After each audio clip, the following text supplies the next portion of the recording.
Est-ce que tout le monde entend bien? Voilà. Eh bien, écoutez, je vous souhaite la bienvenue pour cette 5e et dernière causerie que nous propose notre ami Andrew. Soyez vraiment les bienvenus dans ce temple de Tonins, j'allais dire d'Agen, de Tonins. Et puis tout à l'heure, eh bien, écoutez, on sera heureux de passer un petit moment avec vous à la fin de cette causerie, autour de quelques boissons et gâteaux, avant de se quitter pour ces jours et cette semaine pascale. Donc Andrew, tu as la parole. Merci. Parce qu'effectivement, on est dans la 5e semaine de Carême. Voilà, on va arriver sur les rameaux dimanche. Hein. Alors on dit que Carême fait 40 jours, mais si vous comptez, ça fait 45. 46, ouais. Parce que les dimanches ne comptent pas. Parce qu'on ne peut pas, si vous avez pris l'option de ne pas manger du beurre pendant Carême, le dimanche, puisque c'est le jour de la résurrection, tu ne peux pas t'en priver. Parce que c'est le jour de fête. Et donc c'est pour ça qu'on a ajouté quelques jours avant pour avoir les 40 à l'intérieur, sans compter les dimanches. Voilà, donc ça c'était le petit bonus pour ce soir. Nous avons 3 textes pour démarrer. Je suis très attaché à la communauté de Quakers. Si vous l'avez entendu parler des Quakers, mouvement du XVIIe siècle en Angleterre, très très engagé dans la vie politique et dans la vie de la société, très engagé aussi dans tout ce qui était la paix et non-violence. Et puis j'ai découvert la semaine dernière qu'en 1916, le Parlement britannique a passé une loi qui reconnaissait le droit des objecteurs de conscience. 1916, au plein milieu de la Première Guerre mondiale, les objecteurs de conscience avaient le droit d'exister. Et ça, c'était le travail des Quakers. Et donc, je propose qu'on prie à la façon Quaker. Donc, ça veut dire juste un moment de silence.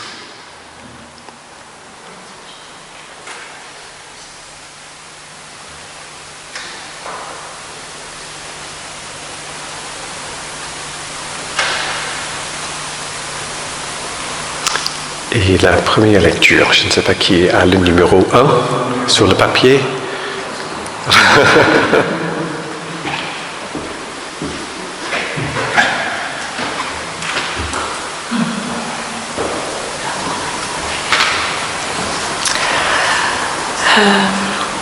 C'est tiré de Proverbes 6, 16, 19.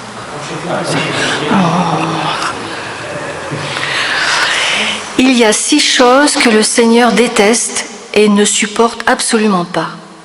Le regard orgueilleux, la bouche qui trompe, les mains qui font couler le sang innocent, l'esprit qui projette l'injustice, les pieds qui courent faire le mal, le faux témoin qui débite des mensonges. Mais il y en a aussi une 7e, celui qui sème la discorde entre frères et sœurs.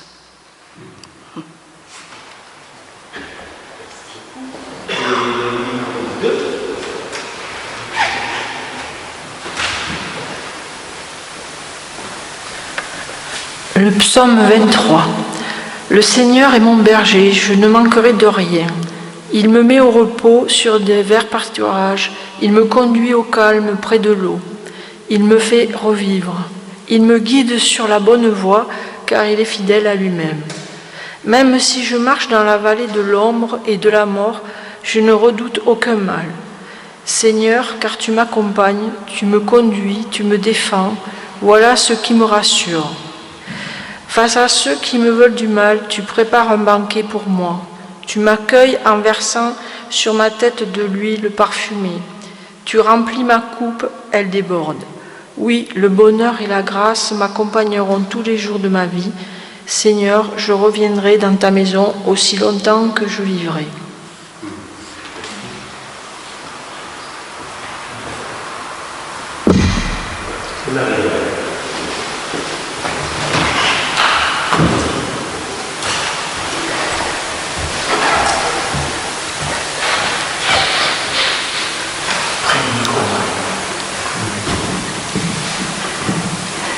lorsque sur mon corps, et bien plus sur mon esprit, commencera à marquer l'usure de l'âge, quand fondra sur moi du dehors, où naîtra en moi du dedans le mal qui amoindrit, où emporte à la minute douloureuse, où je prendrai alors conscience que je suis malade ou que je deviens vieux. À ce moment dernier, et surtout à ce moment où je sentirai que je m'échappe à moi-même, absolument passif aux mains des grandes forces inconnues qui m'ont formé à toutes ces heures sombres. Donnez-moi, mon Dieu, de comprendre que c'est vous, pourvu que ma foi soit assez grande,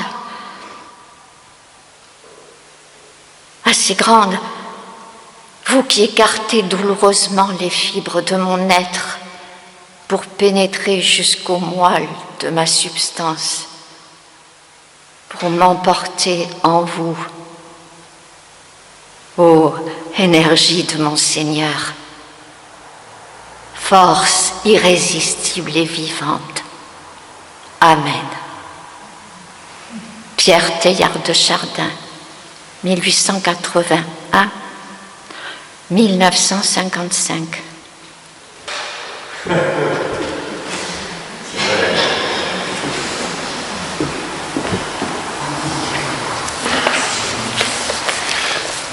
Je ne sais pas combien de fois Teilhard de Chardin est cité dans l'œuvre de Alfred North Whitehead, qui était le fondateur de ce courant de pensée, et que beaucoup de penseurs de process considèrent que Teilhard de Chardin c'était un précurseur de cette façon de penser qui est un peu témoigné par ce texte quand même. Hein, voilà. C'est le texte dont je parlais la semaine dernière que je n'avais pas en tête. Voilà. Donc ça valait le coup de le trouver. Hein. Voilà, donc, et donc à la fin, je vous ai dit, je vais envoyer à Frédéric ici en PDF l'ensemble de mes écrits, hein, qui ne sont pas nécessairement ce que je dis, parce que ce que j'écris, je ne lis pas, mais vous aurez l'ensemble de ça, plus une bibliographie, et avec quelques liens vers les vidéos d'autres pasteurs qui parlent de process, donc André Gounel, hein, il a fait une vidéo en 3 séances, et puis Raphaël Picon, qui a fait aussi une présentation. Donc vous aurez tout ça dans un écrit, si Frédéric a ton adresse mail. Voilà, ok ? Donc nous avons déjà mentionné dans ces rencontres le fait que le monde ne réalise pas toujours, voilà, c'est assez diplomate pour dire ça, le potentiel que Dieu offre au monde. Que les entités ne réalisent pas toujours le potentiel qui est offert à chacune de ces entités. Et le fait, pas le problème du mal existe. Parce que pour les penseurs de process, le mal n'est pas un problème, mais c'est une donnée du monde dans lequel nous vivons. Ça fait partie de ce qui est la vie. Et donc le mal se manifeste dans les événements naturels, les tremblements de terre, les tsunamis, les volcans qui explosent, mais normalement, ce n'est pas considéré comme un mal tant que ça ne touche pas la vie humaine. Si un volcan explose au milieu de l'océan, on ne pose pas de question pourquoi le volcan explose. Mais si le volcan explose juste au milieu de l'Italie et détruit l'église, le village, donc on pose les questions de ce que Dieu est en train de faire ou quel est le message qu'il faut tirer de ça. Donc l'idée, c'est que le mal, c'est quelque chose qui nous touche, nous, mais qui fait partie des données de l'univers dans lequel on vit. Et puis, l'idée, c'est que, effectivement, sans tout ça, sans ces tremblements de terre, de tectonique, etc., le monde n'existera pas. Le monde n'aura pas la capacité de produire les aliments nécessaires pour notre vie et notre survie. Donc les changements chimiques dans l'atmosphère sont absolument nécessaires. Donc ils sont indispensables, ces choses. Donc ça, c'est un constat. Et Norman Pittinger, je pense qu'on avait déjà rencontré Norman Pittinger. Bon, sinon...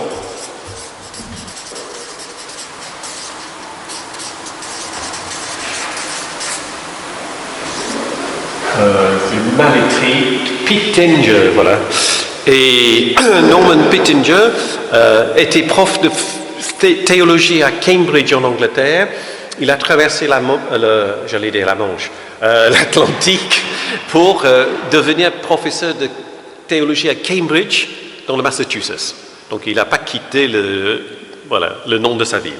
Et donc il dit, à moins de pouvoir démontrer que ces événements dont je parle, les tremblements de terre, etc., peuvent être modifiés sans défaire l'ensemble de l'expérience cosmique, nous devons conclure que la manière dont les choses se produisent ne peut être changée et que leurs conséquences ne peuvent être évitées.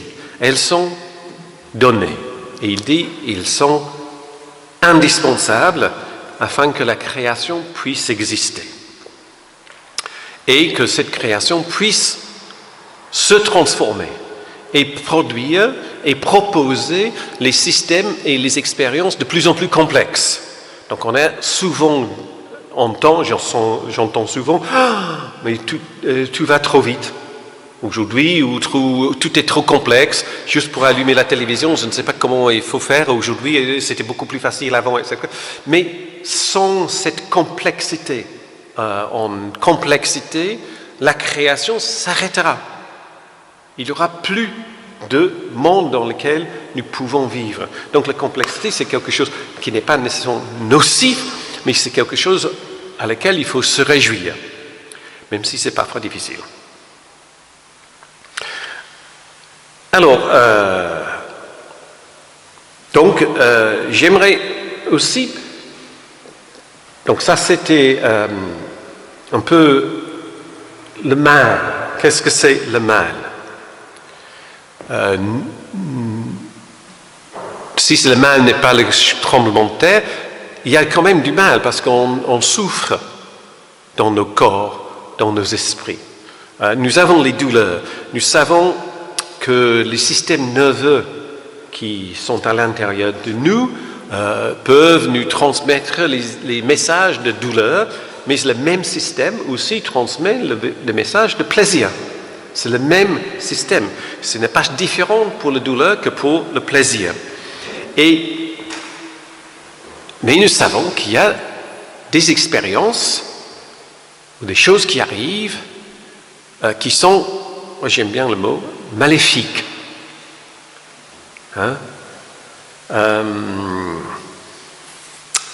Dans la lecture de Psaume 23, Madame là-bas, dans d'autres traductions, il est dit que le Seigneur dresse la table en face de mes adversaires ou mes ennemis. Tout dépend de la traduction qu'on utilise. Et je me suis posé la question, en lisant ce psaume souvent, mais alors, quels sont les ennemis qui sont en face de moi à ma table? Est-ce que j'ai des ennemis? J'ai des gens qui ne sont pas trop sympas. Il y a des gens avec lesquels je ne m'entends pas trop bien. Il y a une troisième catégorie, il y a des gens que j'évite au plus que possible. Mais est-ce que j'ai quelqu'un vraiment qui est mon ennemi? Je ne vois pas. Et je posais la question à Agen aussi, et quelqu'un a dit, ah oui, ça fait 20 ans que je travaille, et dans le service, il y a quelqu'un qui, chaque semaine, est en train de me faire du mal, par gna derrière, ou par les emails par-ci, etc. Donc ça existe, mais heureusement pas dans ma vie, voilà. Alors, il y avait un Bertrand Vergnol, pasteur qui était à Libourne jusqu'à sa retraite, mais que je le connais depuis longtemps. En lisant le psaume, il dit que pour lui, les ennemis ne sont pas nécessairement les ennemis à l'extérieur, comme ça, face. Ce ne sont pas les personnes, mais ce sont les choses qui nous habitent. Et donc, il a pris l'exemple de la cellule cancéreuse. Tu fonces les soucis, ouais. Mais la cellule cancéreuse, qu'est-ce qu'elle a comme objectif d'épanouissement? C'est de détruire tout ce qui est autour, y compris le corps qui est son monde. À la fin, l'épanouissement pour une cellule cancéreuse, c'est qu'il n'y aura plus rien qui existe. Et à ce moment-là, cette cellule elle-même va disparaître.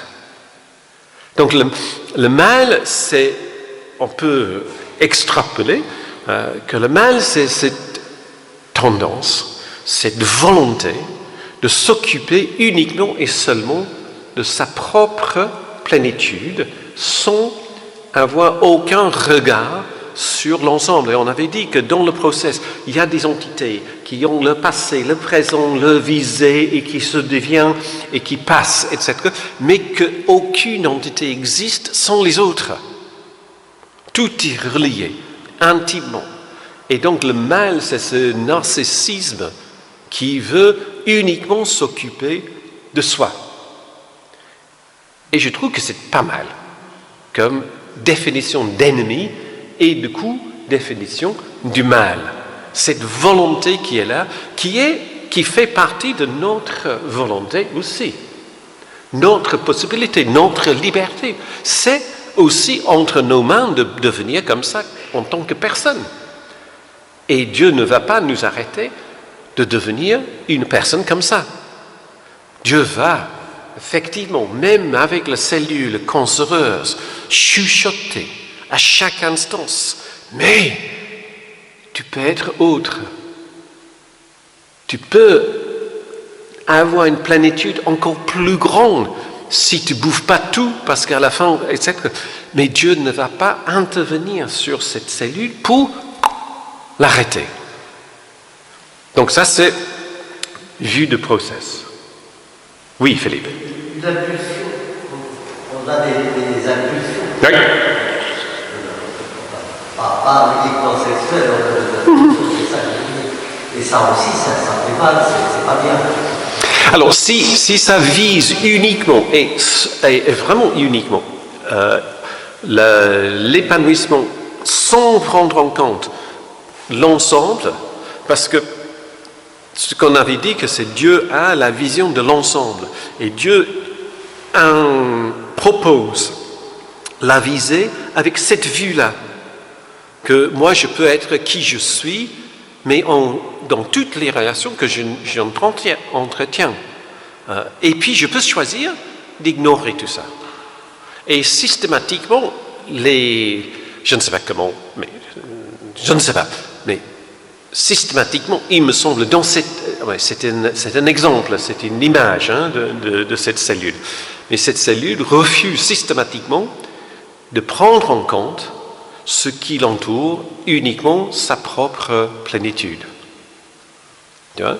Et c'est ça que je dis, que on est vraiment, si on n'est pas dans le mal, on est très très proche, quoi. Voilà. Mais la cellule, c'est juste un exemple de ce que je veux dire. Parce que je ne peux pas interroger une cellule pour savoir ce qu'elle pense. Donc, ce n'est pas possible. Voilà. Il y a des êtres humains qui se comportent comme des virus. Oui. Dans un terrain, c'est ça. Oui. Et puis des années après, on s'aperçoit qu'ils sont eux. Oui, exactement. J'avais ça en tête aussi. On peut avoir l'idée d'un virus et que les gens sont néfastes. Il y a des personnes et on peut effectivement, comme vous dites, c'est pas nécessairement sur le coup, mais les conséquences sont, voilà, parfois, si on peut le dire, irréparables. Ouais. Où il y a des gens qui sont détruits.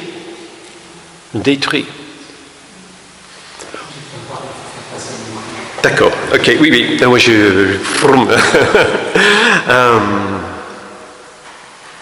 Et donc ce qui est au niveau de ces cellules, ces virus, c'est aussi, comme vous dites, au niveau de notre être humain aussi. Hein. Donc le péché, c'est un terme quand même religieux. Le péché n'existe pas en dehors de la religion.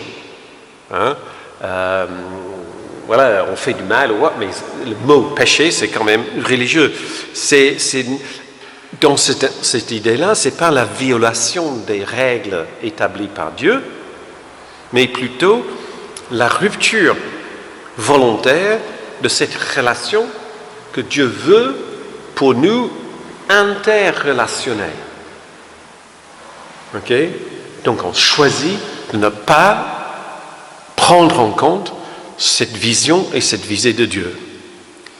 Donc nous avons vu que effectivement le monde est composé d'une certaine incertitude.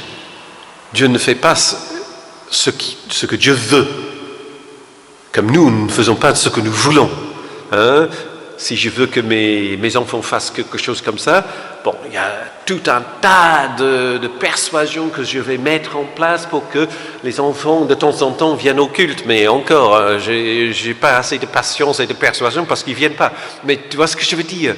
Mais je vais pas les prendre par le cou et les planquer dans le premier banc du temple.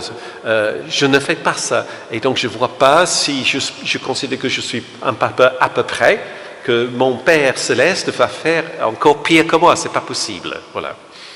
Alors, on peut imaginer, mais c'est toujours imaginer, hein, donc ce sont les langages presque poétiques quand on parle de théologie et de religion. On est très proche. J'imagine une certaine, si j'ose le dire, frustration en Dieu. Comme un père qui peut avoir une frustration compréhensible, tu fais ce que tu veux, mon enfant, bien sûr, on n'est pas papa poule et tout ça, mais on peut en l'intérieur avoir une autre envie, et cette envie peut être frustrée en nous, comme parents. Et j'imagine que ça peut être aussi, dans ce sens, global, universel pour Dieu. Mais Dieu revient sans cesse, reprend, repropose, repropose, même à une cellule cancéreuse, autre chose, autre possibilité. Et le texte de Pierre Teilhard de Chardin, dans son livre Le Christique, il emploie le mot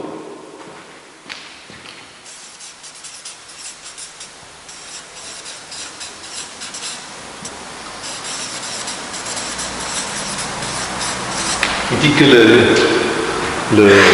la mission de Dieu, le travail, l'œuvre de Dieu, c'est l'amorisation du monde. Amorisation du monde. Voilà, réinvigorer d'amour le monde. Amour et le travail de faire renaître encore et toujours l'amour dans le monde. J'adore ce mot. Amorisation du monde. Et si on a quelque chose à faire en tant qu'Église dans le monde dans lequel nous vivons, c'est de participer à ça. Hein? Nous pouvons être amorisateurs du monde. Je ne sais pas si on invente les mots comme amorisatrice. Alors, voilà. Hein?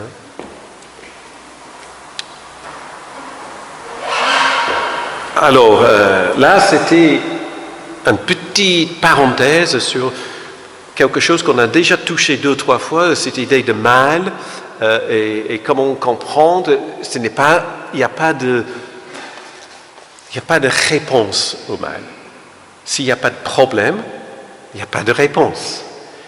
S'il y a un fait, c'est une action engagée qui est de cet ordre de choses. Sans cesse et incessamment de revenir encore et encore avec cet amour en acte.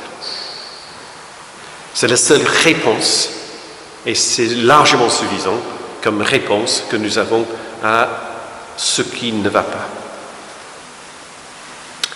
Si ça vous a laissé bouche fermée,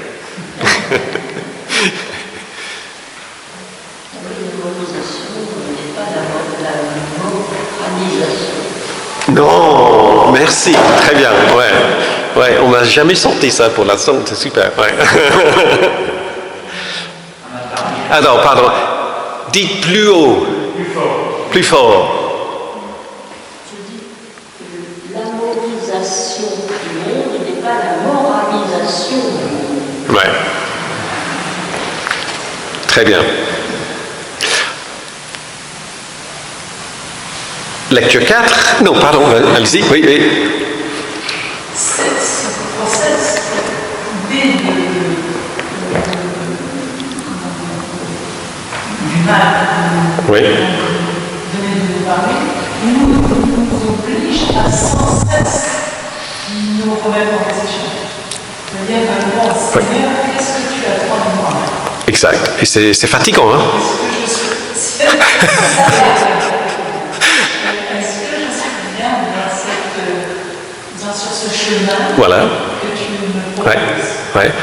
Comment je me situe? C'est à la fois extraordinaire. Oui.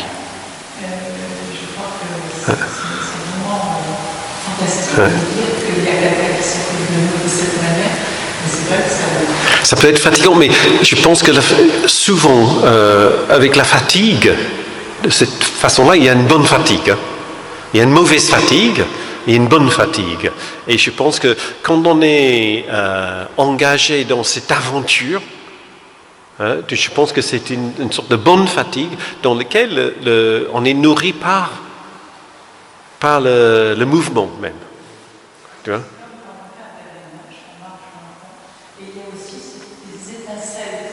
Ah, ouais.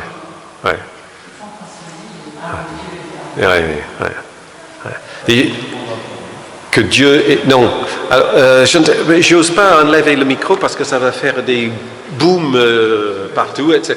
Et puis c'est clipsé avec le... Voilà. Ah oui, il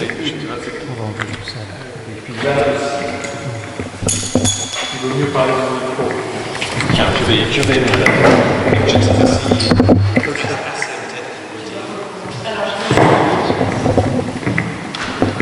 Oui, je disais que en vous écoutant parler de cette manière du mal,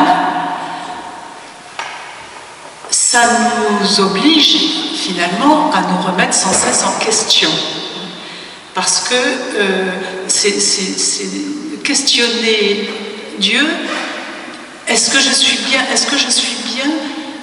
en phase avec ce que tu me proposes? Vous disiez, c'est fatigant. Oui, c'est vrai, mais en même temps, ça me faisait penser, j'ai fait le chemin de Saint-Jacques depuis ma Bretagne jusqu'à Saint-Jacques. C'est un cheminement, en fait, qui est fatigant, on a évoqué la fatigue, mais qui aussi, de temps en temps, nous donne des étincelles extraordinaires et qui fait qu'on se dit, c'est merveilleux d'avoir quelqu'un qui pense à nous. Et qui nous guide. Et en reprenant la même image, on dit souvent que la vie c'est un chemin, mais en fin de compte c'est Jésus qui dit je suis. Et puis est-ce que le verbe c'est suivre ou être? Voilà.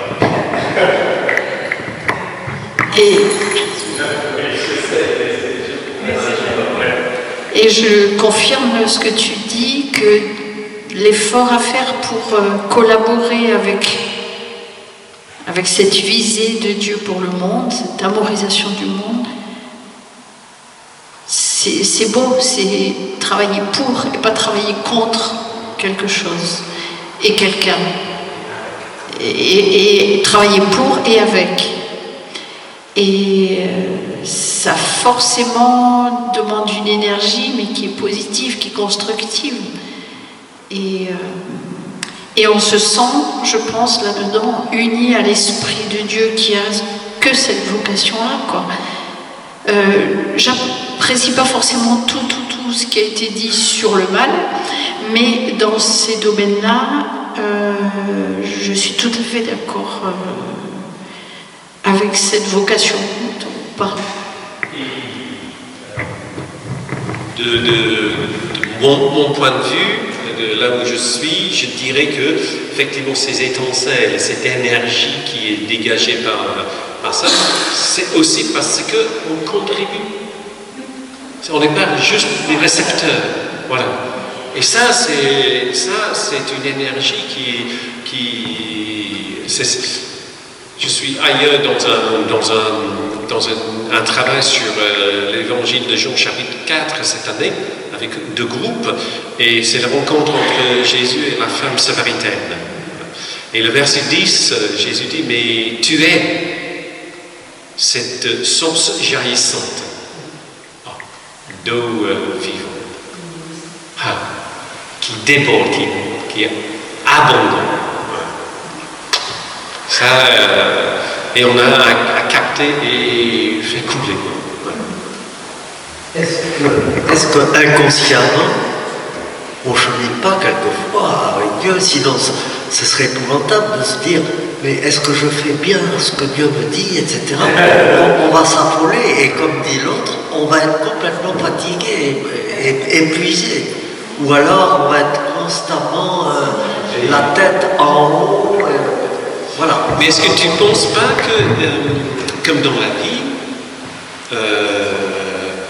la première fois, je ne sais pas, la première fois que j'avais une panne de moteur de ma voiture, j'ai sorti le manuel pour savoir quel était le boulon à dévisser pour avoir l'accès.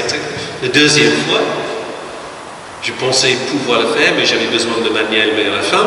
Et la troisième fois, je n'avais même pas eu besoin. Il y a aussi une question, non pas d'habitude, mais une question de entre guillemets, entraînement. Ça fait un peu sportif pour les Jeux Olympiques, mais expérience. L'expérience ajoute à l'expérience, voilà. Ouais. Aussi. Et je pense que c'est aussi vrai dans la vie spirituelle que dans la vie de mécanique automobile. Mais je perçois quelque chose qui me paraît plus simple. J'imagine un courant d'une rivière qui va dans le bon sens, et ben me mettre là où le courant est le plus fort et me laisser porter, quoi, plutôt que de lutter contre ou de produire moi-même l'énergie pour me mettre dans le courant. Enfin, je le ressens comme ça. Dans mon cours d'eau, il y a peut-être un moment où j'aimerais être sur le bord avec mes doigts de pied dedans. Tu vois? Oui, tout est possible, c'est ça que j'aime dire. Ouais. J'utilise que le micro gris. Oh non, les deux. Ça, c'est pour la caméra. Donc là, c'est pour la salle et ça, c'est pour la caméra. Ok. Je suis Rolling Stones, là, c'est ça. Hein? Ça, c'est une référence pour ma musique, maintenant. Voilà. Est-ce que vous m'entendez? Oui. Voilà. Donc, j'ai 2-3 petits trucs à vous dire aussi ce soir. Donc, j'aimerais bien, si on peut passer sur la 4e lecture. Et c'est Marc, ok.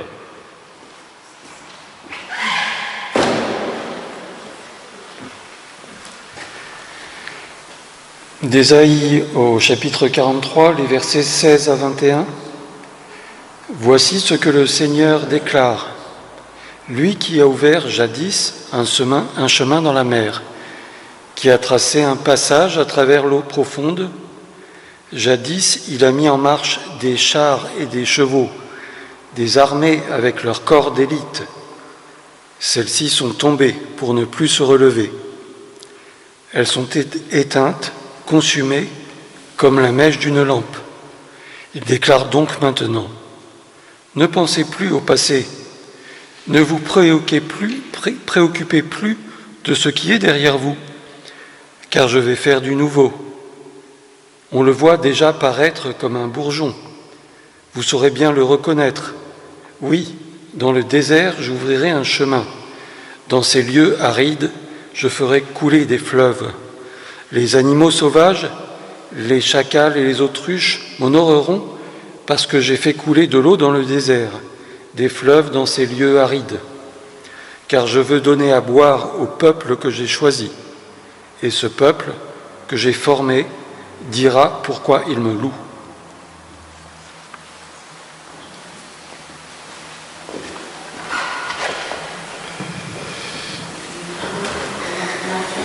La référence était Ésaïe.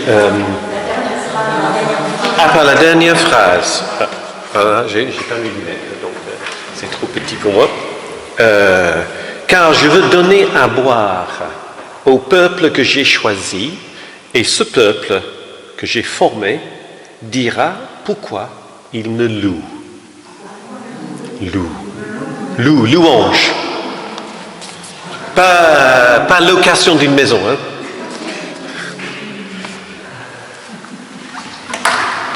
Alors j'ai mis le titre pour ce soir, notre engagement dans le monde. J'aurais pu prendre plein de sujets différents. Il y a notre participation dans les mouvements de libération, que ce soit pour libération de la femme ou libération du peuple. Ça aurait pu être la relation que nous entretenons avec les autres religions. Je parle au-delà de les différences entre les catholiques et les protestants, hein. Ça aurait pu être notre engagement dans la vie politique, dans le sens politique de la cité. Quel est le rôle de l'Église dans la vie sociale, etc., là où on vit. Et tout ça, je n'ai pas choisi. Voilà, et j'ai choisi deux, simplement. Le premier, c'est la relation entre la science et la religion, et le deuxième, c'est l'écologie. C'est pas parce que c'est à la mode ou quoi, mais c'est quelque chose qui me tient à cœur, le deuxième. La première aussi. Donc, ce qui est important de dire, c'est que le process est issu des penseurs qui étaient déjà des scientifiques, les mathématiciens, les physiciens, et donc de le savoir, ils sont interrogés sur le monde et sur le devenir de ce monde et comment ça se constitue et comment je peux, en tant que scientifique, avoir une vraie relation avec Dieu. J'ai un ami, c'est bien. Je m'excuse Philippe, mais c'est un de tes collègues, je vais parler d'un de tes collègues. Il est un prêtre. Je m'excuse à l'avance. Hein.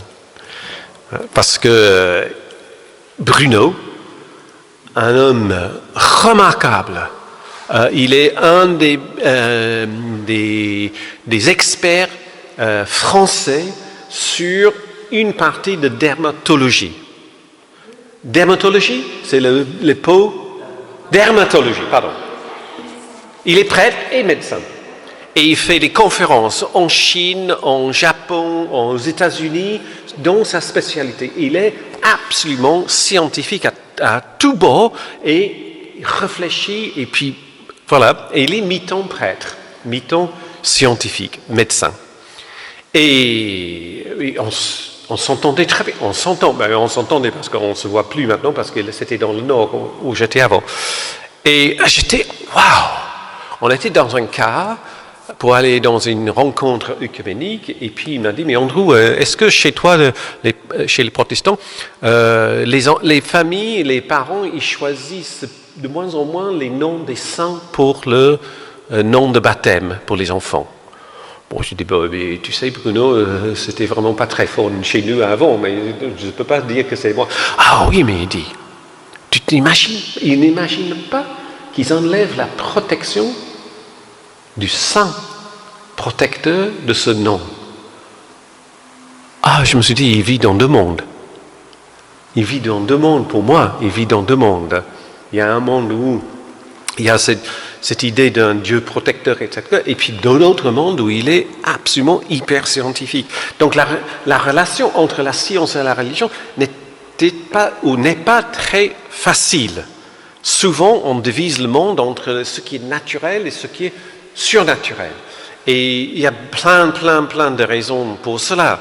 Mais peut-être on peut dire que des personnes comme Descartes, qui divisent le monde entre ce qui est esprit et ce qui est réel, le monde après Newton, où effectivement il faut découvrir les règles, les lois, les façons dont le monde fonctionne, et on saura tout. Et on n'a plus besoin de Dieu. En fin de compte, si vous avez pris le métro à Londres, Il y a une phrase qui dit, quand les portes s'ouvrent, non, c'est dit « mind the gap ». Hein? Le gap, c'est quand vous êtes dans le métro, et le bord de métro est là, et le quai est là. Donc il ne faut pas mettre le pied entre le quai et le bord de métro. Donc on dit maintenant dans le train en France, j'ai entendu, mais c'est cette phrase-là, mind the gap. Et c'est devenu en anglais une phrase qui dit attention, tout simplement, à tout. Ce n'est pas nécessairement sur le métro. Et en fin de compte,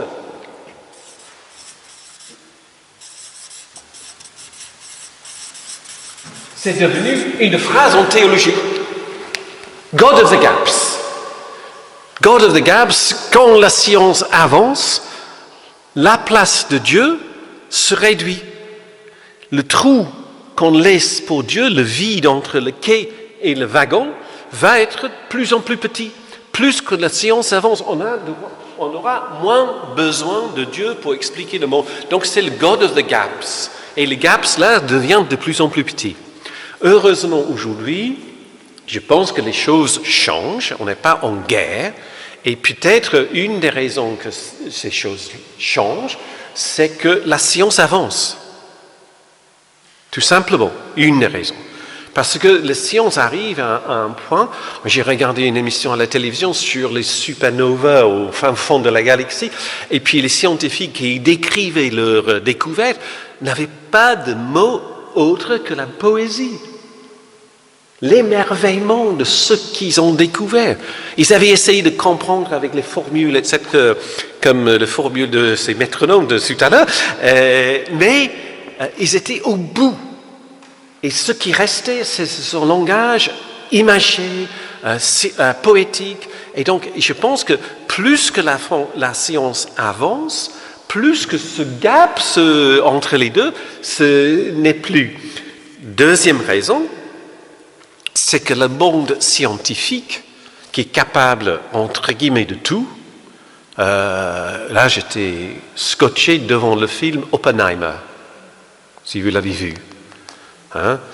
Là, on a la capacité, le savoir, la connaissance de produire une bombe comme ça, mais est-ce qu'on a le droit de l'utiliser? On a la science, la capacité de bricoler les ADN, de produire les clonages de lapins et de moutons, qui dit les enfants, les yeux bleus avec un QI, etc.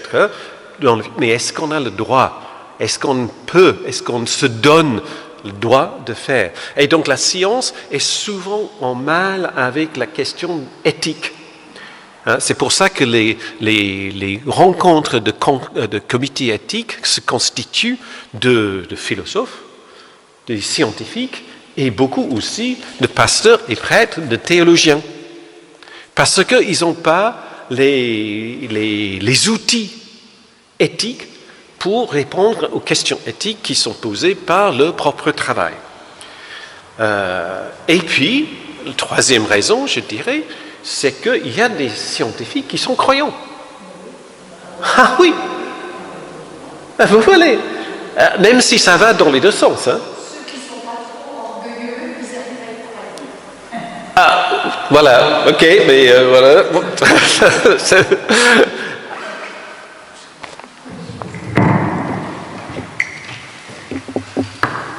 les années 69-70, j'habitais Saint-Denis, en région parisienne, et justement j'ai assisté à une conférence entre scientifiques croyants et scientifiques non croyants.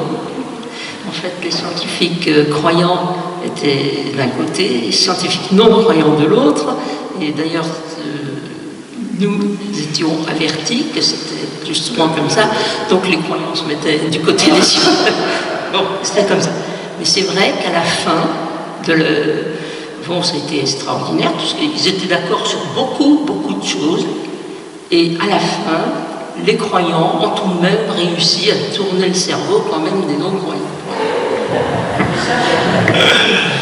Mais il y a ce fameux scientifique britannique Stephen Hawking, hein, qui était paraplégique, non, je pense. Hein. Et dans un fauteuil, je l'ai invité quand j'étais en Angleterre pour faire une conférence sur la religion et la science. Magnifique, un homme magnifique, super, avec sa façon de parler qui était électronique, parce qu'il n'avait pas des trucs, mais il y avait tout un tas de mécanique à l'intérieur, électronique à l'intérieur pour l'aider à travailler. Parce qu'il avait, ce qu'on dit en anglais, il avait le siège de Newton à Cambridge University. Et à la fin de sa vie, il a tout renié. Dans son dernier livre, il a aligné les arguments contre la possibilité de croire en Dieu. Donc ça va dans les deux sens, ce que j'ai dit. Hein. Mais il y a des croyants qui deviennent scientifiques et les scientifiques aussi qui deviennent croyants quelque part dans la science, comme cette conférence-là. Donc je pense que les choses sont en train de bouger aujourd'hui et qu'on se réjouit de cela, qu'on n'est pas considéré comme les moindres QI parce qu'on croit et que les scientifiques n'ont pas le monopole de ce qui est de savoir de ce qui se passe dans le monde. Alors le process aide, à mon sens aussi, parce que le process ne divise pas, refuse de diviser le monde entre le naturel et le surnaturel. On avait dit que tout était dans un ensemble. Ça fait un tout. Il n'y a pas de, et on va revenir sur cette idée-là, une sorte de continuum. Okay? Cette pensée maintient qu'il y a une différence entre Dieu et le monde, mais que Dieu est dans l'ensemble, et l'ensemble est en Dieu. C'était ce mot pendentisme qu'on avait la dernière fois. Hein?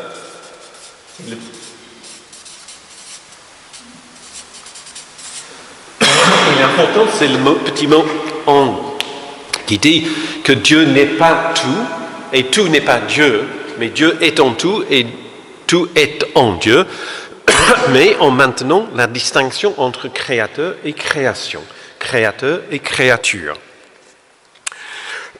Pardon. Donc, dans cette optique, les événements naturels sont révélateurs de l'action de Dieu. Parce que Dieu est en tout. Dieu est dans tout. Comme tu disais tout à l'heure. Hein? La religion, donc, a un intérêt actif dans la manière dont la science décrit le monde.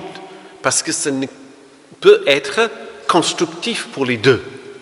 Et le process nous permet de pouvoir dire ça en tant que croyants vers ces non-croyants scientifiques, hein, pour dire qu'effectivement,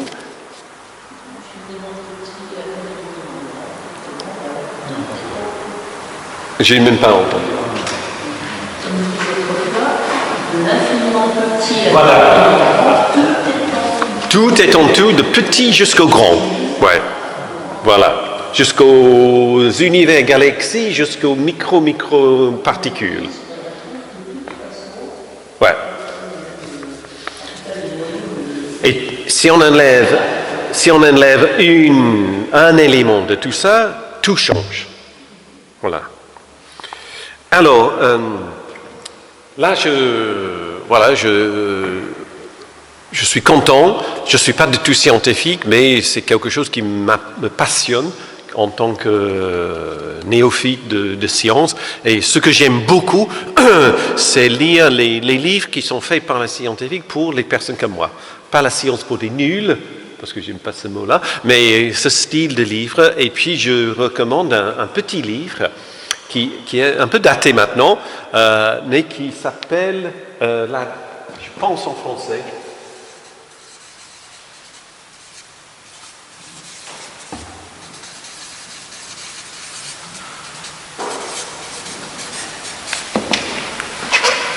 La danse des maîtres Woolley. Et donc c'est la façon de décrire la théorie quantique, relativité, etc. pour les personnes comme moi. D'une manière très humoristique et très engagé. La science et la religion, j'ai dit que j'allais parler de l'écologie. Donc Frédéric m'avait dit que c'était une église verte ici. À Marmande, pas ici, mais à Marmande. Mais ça va bientôt ici, parce que ça sera la même église. Et voilà. Et à la paroisse catholique, une église verte. L'église verte, vous connaissez ce que c'est. C'est un label, mais qui vaut ce que ça vaut. Mais c'est toujours dans... Le label est donné non pas comme un contrôle, mais comme un encouragement. Toujours dans ce sens-là, d'encourager une participation par les églises dans l'écologie. Voilà. Donc il y a, dans beaucoup de mouvements écologiques, il y a quand même l'idée de valeur de ressources du monde d'un côté, qu'il faut mettre en contrepartie la valeur de besoins humains. Et donc l'écologie, c'est la discussion, la conversation entre ces deux valeurs. Et dans ces valeurs, on peut... Je vais changer parce que c'est plus facile si j'écris plus haut.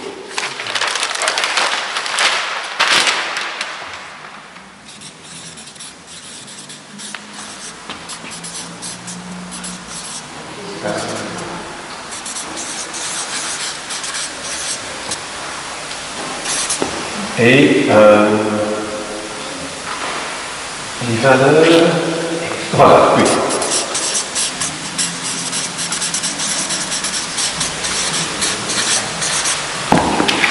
Ok. Donc les valeurs intrinsèques,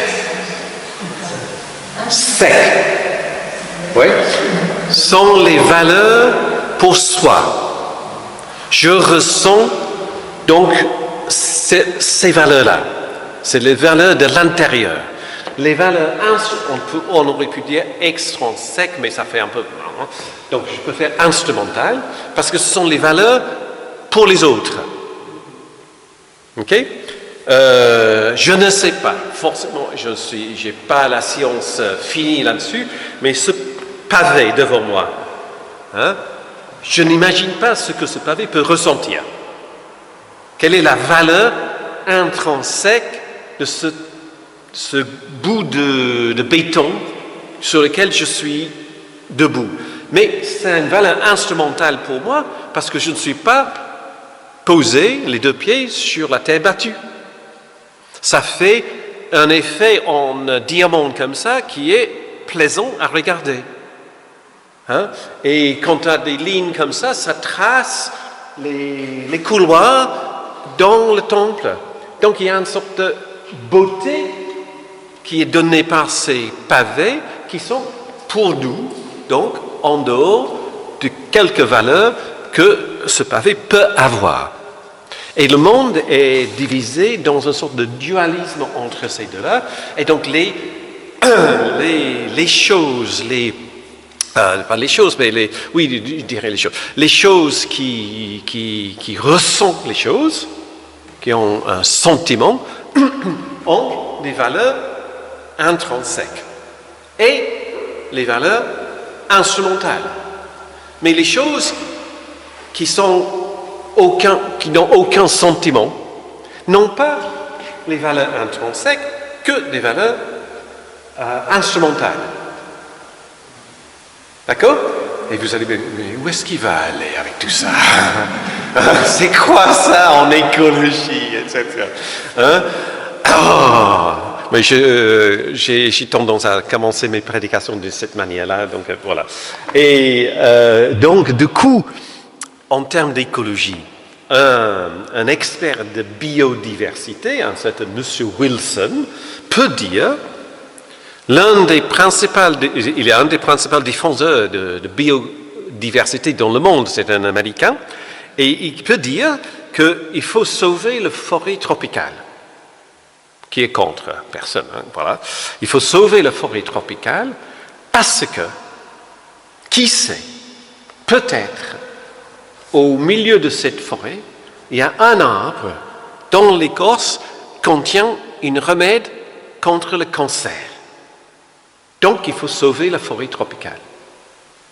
Donc la forêt tropicale a une valeur instrumentale. La valeur de la forêt tropicale est mesurée uniquement dans la mesure que ça peut nous être utile, nous.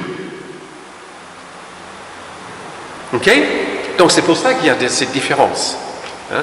Et puis, la réflexion qu'on avait de process élargit cette notion de valeur, de instrumental et intrinsèque. Parce que on dit que toute entité ressent. Toute entité, quelle que soit l'entité, ressent son passé, son présent, et ressent intuitivement cette visée que Dieu lui donne pour sa plénitude. Chaque entité, chaque morceau de réalité fonctionne comme ça. C'est une croyance. C'est une croyance. On ne peut pas prouver A plus B pour arriver, mais c'est une croyance.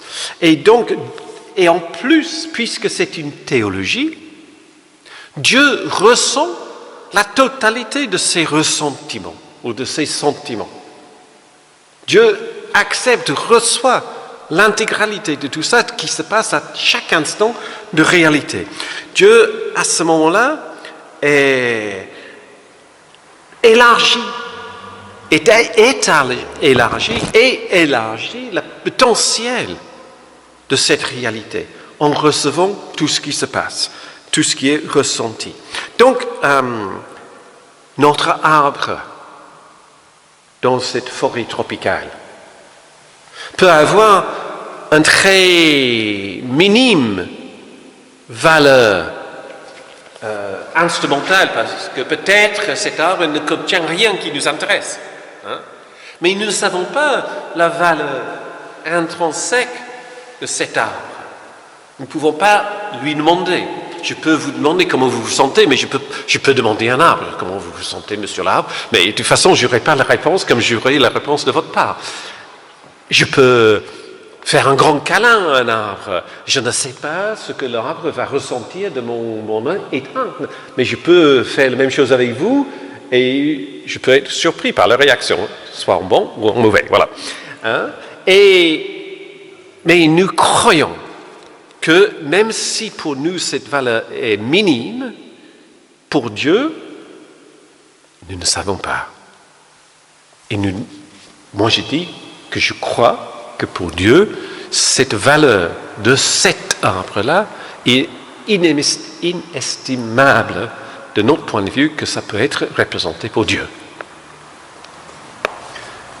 Donc, seul Dieu peut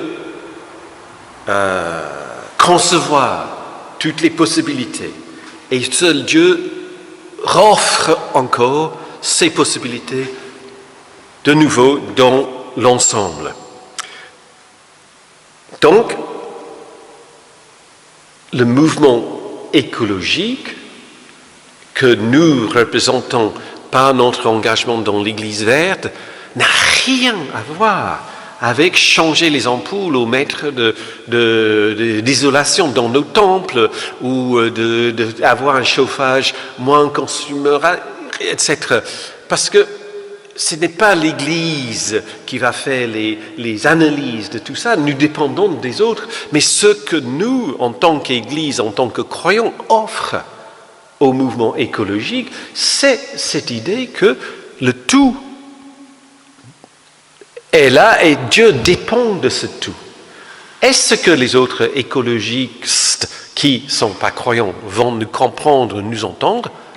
Ça, c'est leur problème, c'est leur question, ce n'est pas le nôtre. Notre témoignage, notre mission, c'est de témoigner de cette idée-là. Et je pense que de cette idée que tout est lié et que Dieu a cette vision, qui vient de cette idée de process, qui était déjà dans Teilhard de Chardin, peut effectivement faire quelque chose que nous avons un truc que personne d'autre a dans ce mouvement écologique, que si nous ne faisons pas l'effort de le partager, c'est à notre perte et la perte une connaissance et une compréhension plus grande.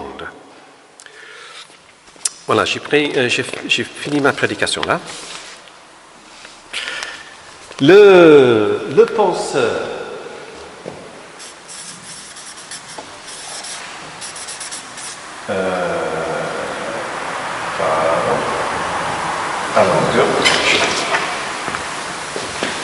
oui, c'est vrai.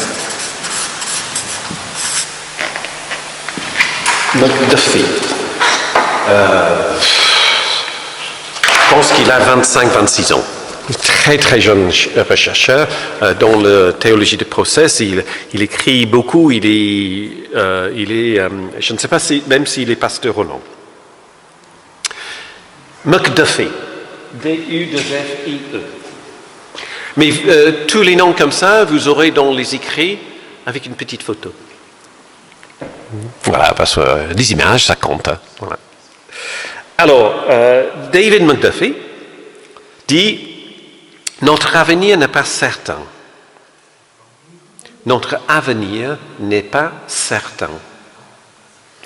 Mais nous pourrons contribuer à le façonner dans la mesure où, selon les idées de process, l'ensemble de l'ordre créé joue un rôle créatif dans le drame divin. » C'est une façon super à écrire, voilà. Pas facile à lire. Nous avons la liberté de choisir comment nous réagissons aux objectifs qui nous sont présentés par Dieu.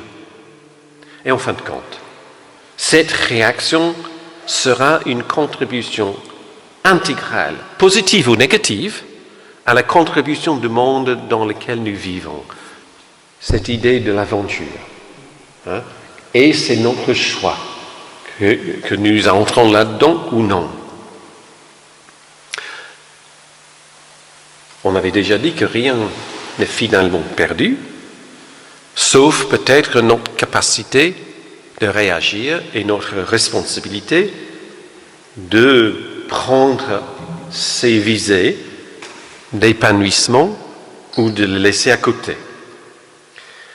Et les changements nécessaires à une survie de notre planète, mais je dis une survie décente, enrichie, pas simplement survivre pour survivre, parce qu'à ce moment-là, on est dans une répétition, dans un cercle, si les choses ne se compliquent pas, si les choses ne se complexent pas, nous sommes dans cette habitude, et qui est une des façons de décrire le mal, c'est l'habitude de revenir toujours en arrière, ne pas vouloir aller ailleurs.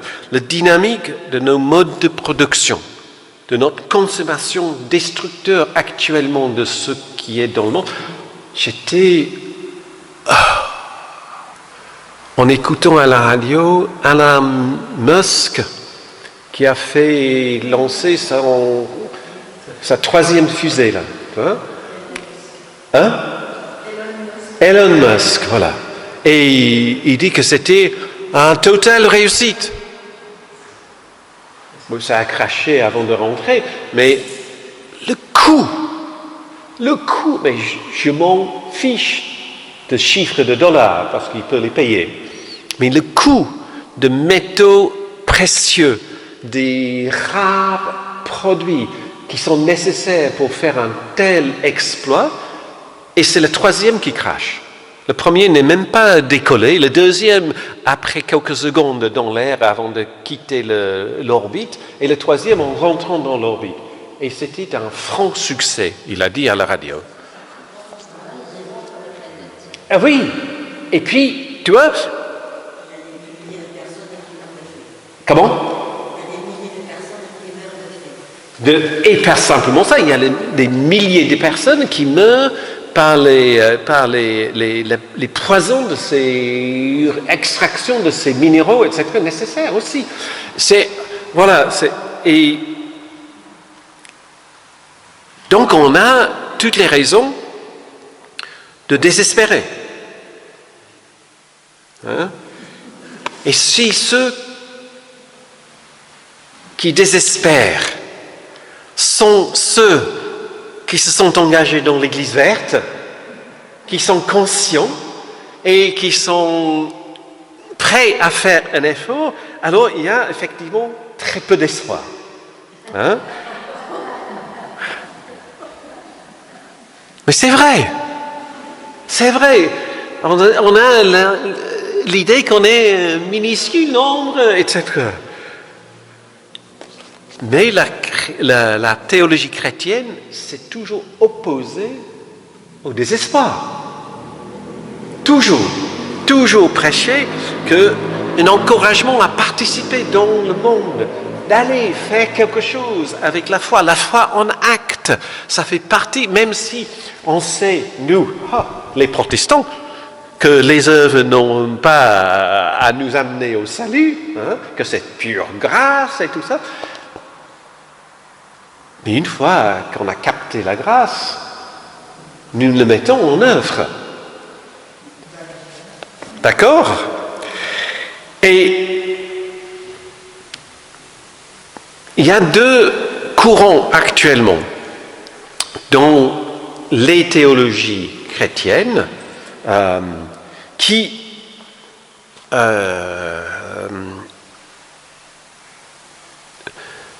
peuvent décourager, un engagement dans ce sens-là. Premièrement, si nous voulons agir parce qu'il y a une urgence là, nous devons croire qu'il y ait les possibilités qui sont ouvertes pour nous dans l'avenir qui nous permettront de surmonter les difficultés actuellement. Il faut avoir une vision pour aller au-delà de ce que nous vivons actuellement. Hein? Mais si la théologie nous dit le danger, il n'est pas réel. Parce qu'un Dieu bienveillant et omnipotent ne va pas laisser son peuple se détruire. Un Dieu qui a créé le monde ne va pas laisser son monde s'auto-détruire. Dieu va intervenir pour stopper ça. Donc, puisque Dieu va faire, ce n'est pas ma responsabilité. Ok? Le deuxième courant, un peu différent, dit porte non pas aucune responsabilité sur les humains, mais toute la responsabilité sur les humains. C'est l'un ou l'autre, en quelque sorte. Hein? On nous dit que Dieu a créé le monde, établi les lois de l'univers, et nous a mis dans ce monde avec une liberté. C'est à nous de gérer ce don, ce cadeau de Dieu. Et si ça va mal, ce n'est pas la faute de Dieu, c'est notre faute à nous. Et uniquement notre faute à nous. Donc le fardeau, il est dur à porter là. Tu vois? Et sur cette base, nous avons très peu d'espoir. Très peu d'espoir. Parce que les humains qui ont agi de cette façon dans le passé agissent de la même façon aujourd'hui. Et les Elon Musk, on aura demain aussi. Hein. Il ne faut pas croire que l'humanité va changer parce que l'humanité décide de changer. Il y aura toujours les gens qui vont chercher un profit à tout prix dans le monde. Et donc, il y a peu d'espoir, mais il y a toujours la responsabilité. Et la responsabilité sans espoir ne mène pas très loin pour changer les attitudes, pour mener autre chose. Donc, pour l'idée de process, je ne dis pas que c'est la réponse, même si je le pense. Hein. L'avenir est radicalement ouvert. Demain, dans 10 minutes, dans 5 secondes, rien n'est écrit. Ni pour ou par Dieu, ni pour ou par les humains. Totalement ouvert à découvrir avec Dieu ensemble. Si le monde et l'avenir est totalement ouvert, ce qui est réel, c'est notre capacité en tant qu'humains de détruire nous-mêmes et le monde. Et ça, c'est une vraie possibilité. Parce que Dieu n'interviendra pas pour empêcher les humains de détruire eux-mêmes ni le monde. On ne va pas attendre Dieu qui va dire « Hop, stop, on arrête tout ». On n'est pas dans les mythes de déluge dans la Bible. Le Dieu d'Auschwitz, c'est le même Dieu aujourd'hui, permettra tout ce que la créature veut faire. Dieu n'est pas un autre agent qui intervient dans le monde, mais Dieu fait partie intégrale de ce monde. Et si on le détruit, je ne sais pas si on risque de détruire Dieu aussi. Mais le fait que l'avenir est ouvert, radicalement ouvert, signifie aussi que l'autodestruction n'est pas inévitable, parce que l'avenir est ouvert. Dieu agit comme cet amour en action, on n'a plus le mot amourisation du monde, et donc l'ouverture de l'avenir ne signifie pas que...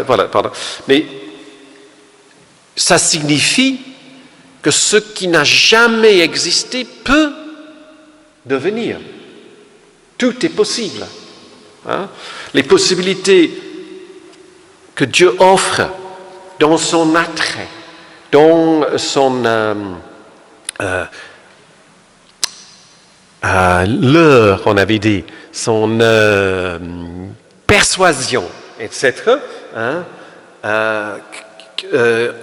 sont les possibilités devant nous, chuchotées à l'oreille de l'autre ou traversent notre esprit, qui dit de sortir de nos habitudes, de voir les choses différemment, d'imaginer, de rêver les choses qui peuvent encore devenir réalité.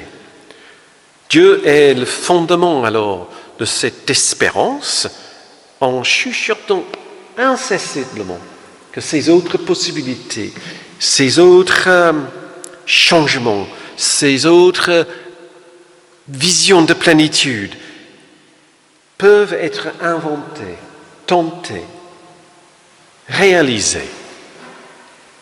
Et voilà ce que pour moi la théologie des process offre de plein mains ouvertes au mouvement écologique. Et c'est tout ce que j'ai à dire ce soir.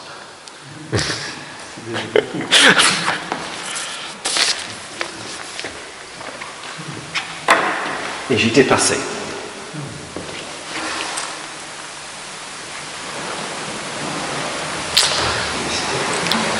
Réaction. Est-ce qu'on passe à la table pour les réactions plus intimes comme ça, plutôt qu'avec la caméra? Marie-Noël, oui. Attends.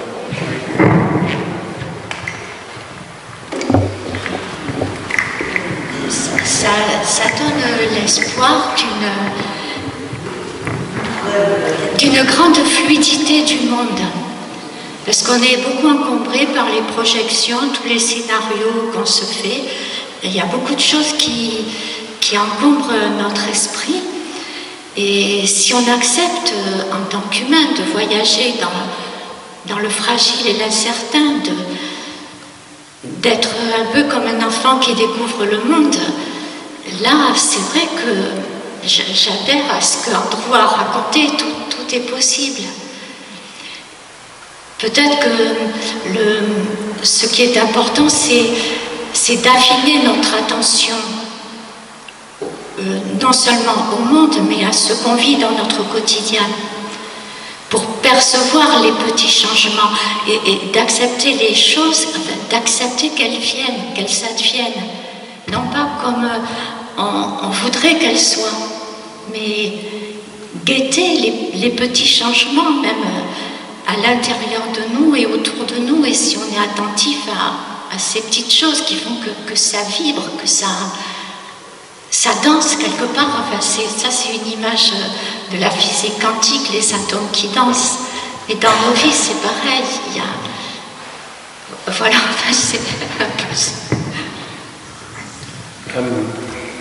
Est-ce qu'on a une Bible dans ce temple? Oui. Ça, c'est une question vache. Hein?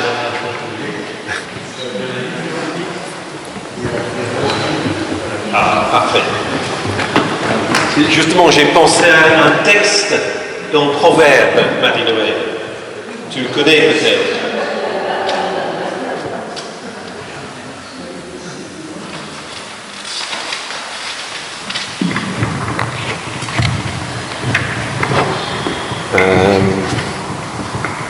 Voilà ce que j'appelle le troisième récit de la création dans la Bible.